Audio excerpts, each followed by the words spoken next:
ఖాకీ cinema తరహాలోనే అనంతపురంలో జరిగిన దోపిడీ ఘటనను పోలీసులు ఛేదించారు. మధ్యప్రదేశ్కు వెళ్లి దోపిడీ దొంగల గ్రామంలోనే వారిని అరెస్టు చేశారు.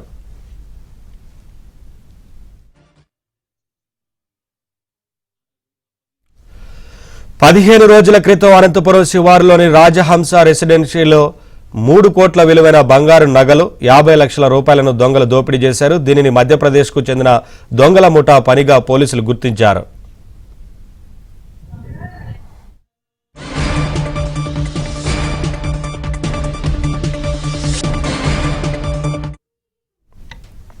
ఇండోర్ సమీపంలోని గ్రామంలో దొంగల ముఠా ఉన్నట్లు గుర్తించిన పోలీసులు టీంతో అక్కడికి వెళ్లారు. ముఠాలోని 2 అరెస్టు చేశారు. నిందితుల నుంచి ₹1 కోటి విలువైన నగలను స్వాధీనం చేసుకున్నారు.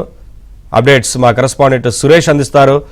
సురేష్, ఈ ఘటనకు సంబంధించి పోలీసులు ఏం చెప్తా ఉన్నారు? అంతర్రాష్ట్ర దోపిడీ దొంగల ముఠాను అనంతపురం పోలీసులు అదుపులోకి తీసుకున్నారు. దేశంలోనే అత్యంత క్రూరత్వమైన దోపిడీ దొంగల ముఠాగా పోలీసులు చెప్తున్నారు. ఇప్పటికే ఈ దోపిడీ దొంగల ముఠా పైన 5 రాష్ట్రాల్లో జరిగిన దోపిడీల్లో కూడా కేసులు నమోదు చేశారు.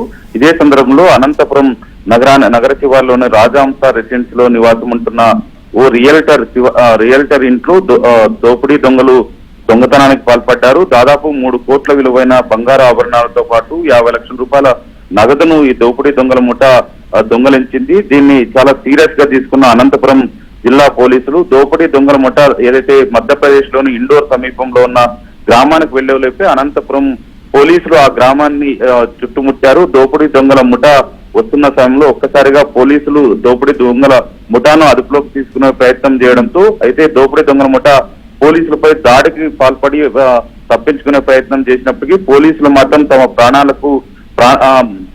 ప్రాణాలకు తెగించి కూడా 2 ముఠా సభ్యులను అదుపులోకి తీసుకున్నారు. అదే సమయంలో దాదాపు ₹1 కోటి విలువ చేసే బంగారాన్ని కూడా పోలీసులు స్వాధీనం చేస్తున్నట్లు కూడా తెలుస్తుంది. అయితే ఈ దోపిడీ దొంగల ముఠా ఏదైతే ఉందో 5 రాష్ట్రాల్లో చాలా ప్రాంతాల్లో కేసులు నమోదైనప్పటికీ దోపిడీకి పాల్పడినప్పుడు కూడా ఏ ఒక్కరు కూడా ఈ దోపిడీ దొంగల ముఠా నుంచి బంగారు గాని డబ్బును గాని కూడా డబ్బులుగా తీసుకున్నట్టు అంటే వెనక్కి తీసుకున్నట్లు కూడా ఎక్కడా కూడా పోలీసులు రికార్డులు లేదు, రికవరీ చేసినట్లు కూడా దాఖలాలు లేవంటూ కూడా పోలీసులు చెప్తున్నారు. అయితే అనంతపురం పోలీసులు మాత్రం ఈ కేసును చాలా సీరియస్ గా తీసుకున్నారు. అనంతపురం ఎస్పీ జగదీష్ చాలా సీరియస్ గా తీసుకుని ఎటువంటి పరిస్థితుల్లోనూ దోపిడీ దొంగల ముఠాను ఆట కట్టించాలి, స్వగ్రామానికి వెళ్ళైనా సరే సొత్తును రికవరీ చేయాలంటూ స్పెషల్ పార్టీ పోలీసులను స్పెషల్ బలగాలను కూడా రంగంలోకి దింపి ఇందుకు సంబంధించి ప్రత్యేక టీం ను ఏర్పాటు చేసి దోపిడీ దొంగల ముఠా ఆట కట్టించారు. Naveen, thank you Suresh.